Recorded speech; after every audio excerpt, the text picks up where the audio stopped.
എല്ലാവർക്കും നമസ്കാരം. നമുക്ക് ഏറ്റവും പ്രിയപ്പെട്ട ഒരു വിഭവമാണ് എനിക്കും ഇവിടെ എല്ലാവർക്കും പുളിയിഞ്ചിയാണ്.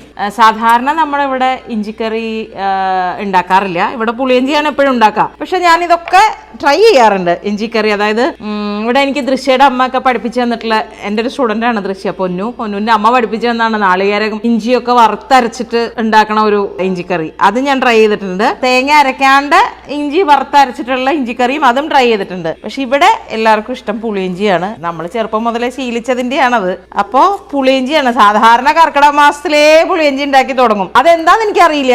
ഓണം ആവാനൊന്നും നിൽക്കാറില്ല. കർക്കിടക മാസത്തിൽ പുളിയിഞ്ചി ഉണ്ടാക്കും. പക്ഷെ ഇപ്രാവശ്യം മാത്രമാണ് കർക്കിടകത്തിൽ ഞാൻ പുളിയിഞ്ചി ഉണ്ടാക്കാതിരുന്നത്. അത് ഇത്തിരി തിരക്കും കാര്യങ്ങളൊക്കെ ഉണ്ടായി പോയതുകൊണ്ടാണ്. പുളിയിഞ്ചി ഉണ്ടാക്കാൻ എന്ന് പറഞ്ഞാൽ നമുക്കത് അടുപ്പത്തേക്ക് വെച്ചാൽ സമയം കുറച്ച് മതി. പക്ഷെ ഈ അരിയലുണ്ടല്ലോ, ഇതൊരു വലിയ ടാസ്കാണ്. അപ്പൊ ഇഞ്ചിയും പച്ചമുളക് അരിഞ്ഞെടുക്കട്ടെ, അത് കഴിഞ്ഞിട്ട് കാണാം.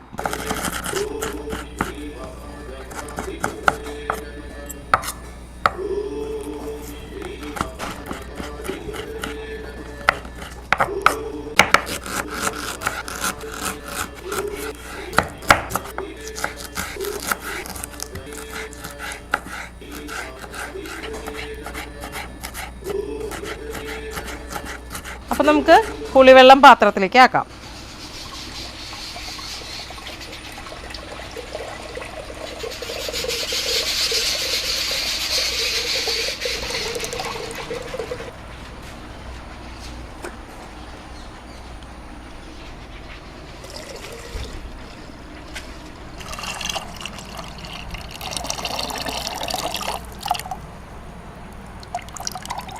ശർക്കര ഉരുക്കി വെച്ചേക്കണതാട്ടോ. എല്ലാവരും ചെയ്യണ്ടോന്ന് അറിയില്ല. ഞാൻ പുളിയിഞ്ചി ഉണ്ടാക്കുമ്പോൾ അതിൽ പച്ചയ്ക്ക് കുറച്ച് ഇഞ്ചിയും കുറച്ച് പച്ചമുളകും. ഈ പച്ചമുളക് നല്ല എരിവാണ് കേട്ടോ. ബാക്കി നമ്മൾ വറുത്തിട്ട് ചേർക്കുക ചെയ്യാം. സാധാരണ രീതിയിൽ ഇത് വറ്റിച്ചിട്ട് കടുക് വറുത്ത് ഇത് മൂപ്പിച്ചിടും. പക്ഷെ ഞാൻ അങ്ങനെയല്ല. അതും കൂടെ വറുത്തിട്ടിട്ടാണ് ഞാൻ അടുപ്പത്ത് തന്നെ വെക്കുക. ആ വറ്റൽമുളകും കടുകും ഉലുവയും എല്ലാം കൂടെ കിടന്നിട്ടാണ് എൻ്റെ പുളിയിഞ്ചി തിളച്ച് വറ്റണത്. അതെല്ലാവരും അങ്ങനെയാണോ എന്ന് എനിക്കറിയില്ല. ഇനി അതിലേക്ക് മഞ്ഞൾപ്പൊടി ചേർക്കണം. അപ്പോൾ പുളിവെള്ളമായി, ശർക്കരയായി, ഇഞ്ചിയായി, പച്ചമുളകായി, മഞ്ഞൾപ്പൊടി, എരിവിന് ആവശ്യമുള്ള മുളക് പൊടി. അതായത് ഏകദേശം ഞാനൊരു 1/2 കിലോ പുളിയാണ് എടുത്തിട്ടുള്ളത്. അതിലൊരു വലിയ ഉണ്ട ശർക്കരയും എടുത്തിട്ടുണ്ട്. പച്ചമുളക് ഉണ്ട്, എന്നാലും ആവശ്യത്തിനുള്ള മുളക് പൊടി ഇട്ടു. ഉലുവ വറുത്ത് പൊടിച്ചതാ, റെഡിമെയ്ഡ് അല്ല കേട്ടോ, ഞാൻ തന്നെ വറുത്ത് പൊടിച്ചതാ. ഉലുവ വറുത്ത് പൊടിച്ചത് 1/2 സ്പൂൺ അത് ഇട്ടിട്ടുണ്ട്. 1/2 സ്പൂൺ. അതൊക്കെ വാസന വരുത്തുന്ന സാധനങ്ങളാ. ഇതൊക്കെ ഞാനിങ്ങനെ 100 പ്രാവശ്യം ചെയ്ത് എനിക്കൊരു ഇഷ്ടപ്പെട്ട ടേസ്റ്റിൽ വന്നപ്പോൾ റെഡി ആയതാണ് കേട്ടോ. ഈ പുളിയിഞ്ചിയെ കുറിച്ച് പറയുമ്പോൾ ഇത് സ്പെഷ്യൽ പുളിയിഞ്ചിയാണ്. നിങ്ങൾ സാധാരണ ഉണ്ടാക്കാറുള്ളതല്ല, സത്യമായിട്ടല്ല. ഇതൊന്ന് നിങ്ങൾ കണ്ടു നോക്കൂ. ഇതിൻ്റെ ഒരു സ്വാദ് എന്ന് പറഞ്ഞാൽ പാറ് പുളിയിഞ്ചി ഉണ്ടാക്കിയാൽ അതൊരു പുളിയിഞ്ചിയാ. കായം കട്ടിക്കായ ആയാലും മതി.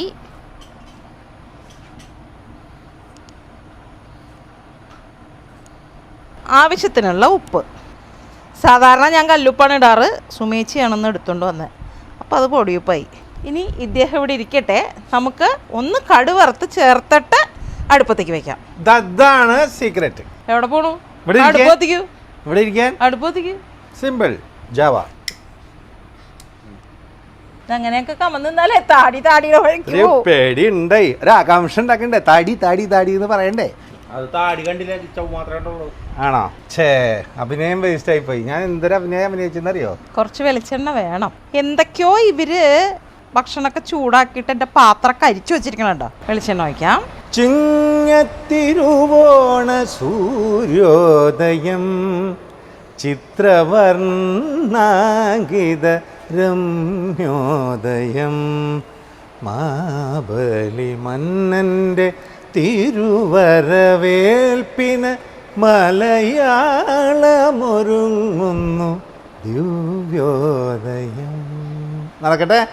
ചിങ്ങത്തിരുവോണ സൂര്യോദയം ചിത്രവർണ്ണാങ്കിത രമ്യോദയം. അല്ലെങ്കിൽ ഒരു കൊട്ട കടുക് എടുത്തുള്ള ആളാട്ടാ. കടുകേ ഇല്ല. ഉണ്ടമുളക്, കറിവേപ്പില. ഇത് എവിടെയായിരുന്നു? ഏത് സ്ഥലം വരെ പോയി? അത് പറയില്ല. ഇഞ്ചി പച്ചമുളക്. ആ കുടുംബത്തെ കാരണവത്തി ഇവിടെ വന്ന് അങ്ങോട്ട് ഇരിക്കുക. ആ അവിടെ ഇരുന്നോ ആ വക്കത്ത്. എണ്ണ തിറക്കിട്ട് തോന്നുന്നു കേട്ടോ. സുമേച്ചി ഓണായിട്ടൊരു പാട്ട് പാടി.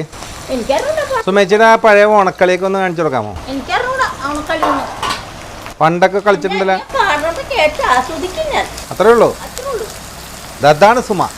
സാധാരണ സുമേച്ചി കൂട്ടാനൊരു ഇത്തിരി കടുക് എടുത്ത് തരുമോന്ന് വെച്ചാൽ ഇത്രയും കടുക് എടുത്തോണ്ട് വരും. ഇന്നിപ്പോ ഇത്രയും പുളിയഞ്ചി കടുക് എടുക്കാൻ പറഞ്ഞപ്പോ ഇത് ഇത്രയും കടുക് എടുത്തോണ്ട് വരും. അത് വേറെ കാര്യമുണ്ട്. ഞാൻ എന്നോട് ഇത്തിരി തന്നിന്ന് പറഞ്ഞാൽ ആ ഓർമ്മയിൽ ഞാൻ ഇത്തിരി എടുക്കാന്ന് പറയുന്നത് നമ്മൾ 5 പേർക്ക് 2 നേരത്തേക്ക് കൂട്ടാൻ വയ്ക്കുമ്പോഴാണ്. അല്ല ഇത് ഓർത്തില്ല ഞാൻ. അത് അങ്ങനെ ഇത്തിരി എടുത്തോണ്ട് വന്നു. വേണം. ഇതാരാളാണ് ഇത് എടുക്കാണ്ട് സൂക്ഷിച്ചു വെക്കണം. എടുക്കാണ്ട് വെച്ച് ബാക്കി വന്നു. നാളെ മുതല് ഇഡ്ഡലി, ദോശ, പുട്ട്, ചപ്പാത്തി എല്ലാം ഇത് തന്നെയായിരിക്കും. ഈ തണ്ട് ഇടണം എന്താ വെച്ചാൽ തണ്ടിന്ന് ഒരു വാസന ഇറങ്ങും. കറിവേപ്പിലയുടെ തണ്ട് നിർബന്ധമല്ല, എനിക്കിഷ്ടമായതുകൊണ്ട് ഞാൻ ഓക്കേ മതി.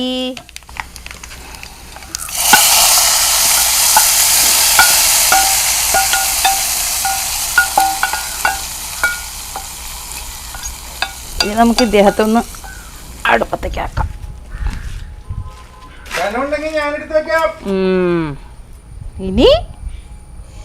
ഇനിയാണ് പണി തുടങ്ങുന്നത്.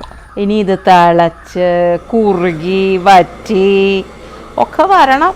എപ്പോഴും പുളി വേവണല്ലോ. അതാണ് മാച്ച്.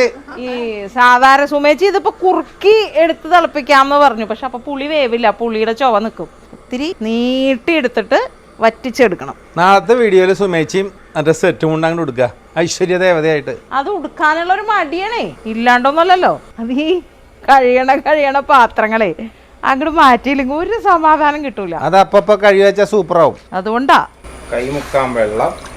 അതല്ലേ പിന്നെ ഞാൻ അവിടെ അടുപ്പ് വരെ പോണ്ടേ. ഇനി ഇത് തിളക്കട്ടെ, നല്ലപോലെ തിളച്ച് വറ്റണം. നല്ല സമയം എടുക്കും. അപ്പൊ തിളച്ചിട്ട് കാണാം.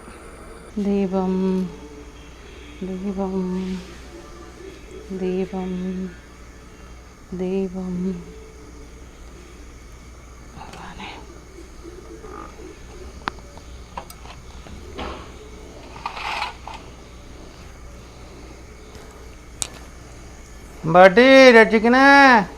വിളക്ക് വെക്കേണ്ട സമയമായി. സൂര്യമാമൻ രാറ്റം പറഞ്ഞു. ഇവിടെ വെളിച്ചില്ല അത്ര. അകത്തേക്ക് പോവാ. പാറുവിന് പാവം ഇരട്ടി പണിയായില്ലേ? മിണ്ടരുത്. ഞാൻ പണിയെടുത്ത് കഷ്ടപ്പെട്ട് എന്തോരം പണിയെടുത്ത് ഉണ്ടാക്കിയ പുളിയഞ്ചിയാന്ന് അറിയാമോ?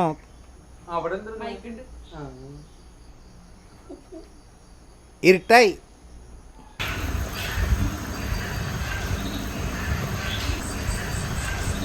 ആക്ച്വലി ഇനിയിപ്പോൾ ഇതിൽ വേറെ ഒന്നും പ്രത്യേകിച്ച് ചെയ്യാനില്ലല്ലോ. അതങ്ങ് തിളച്ച് വറ്റിയാൽ പോരെ.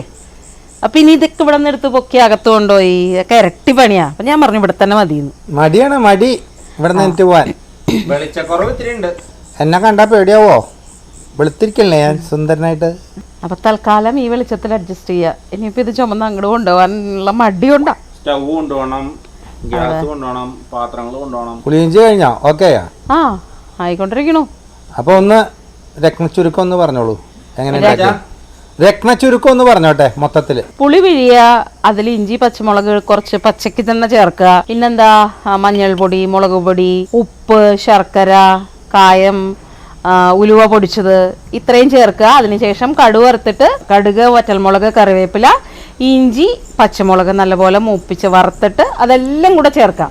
എന്നിട്ട് അടുപ്പത്ത് വെച്ച് തിളപ്പിച്ച് കുറുക്കി വറ്റിച്ചെടുക്കുക. അത്രേ ഉള്ളൂ.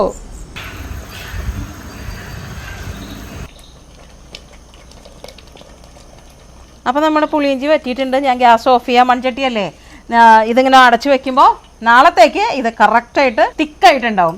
അപ്പം കൈ പൊള്ളോ? മിക്കവാറും എൻ്റെ കൈ പൊള്ളാനുള്ള സകല ചാൻസും കാണുന്നുണ്ട്. സോറി ഞാനിത് ഒഴിക്കണേനെ അങ്ങനെ ശരിയാവൂ. സൂപ്പറാ. ഓക്കെ. ഇപ്പൊ തന്നെ ഉണ്ടാക്കാൻ പറയല്ലേ. ഈ എക്സ്പ്രഷൻ നല്ലതെന്നാണോ നല്ലതാ ചീത്തയാണോ? നല്ലതാ. അപ്പൊ ഞാൻ ഇത് ഗ്യാസ് എല്ലാവരും ഇപ്പൊ തന്നെ ഉണ്ടാക്കി നോക്കണേ, ഓണത്തിന് നമുക്ക് ഉപകാരപ്പെടും. അതെ ഉപകാരപ്പെടും. അപ്പോ എന്റെ പുളിയിഞ്ചി ഇങ്ങനെയാണ്. അപ്പൊ നാളെ പുതിയ വീഡിയോവുമായി ഉച്ചയ്ക്ക് ശേഷം നിങ്ങൾ കാണണം. എല്ലാ വീഡിയോയും കാണണം, പരമാവധി ഷെയർ ചെയ്യണം. കണ്ണൻ ജീനാഥ് കലാകാരന്റെ പാചക കലാകാര്യം ഓണായിട്ട് അങ്ങ് എല്ലായിടത്തും നിറയട്ടെ. Thank you, love you all. Namaste. Namaste.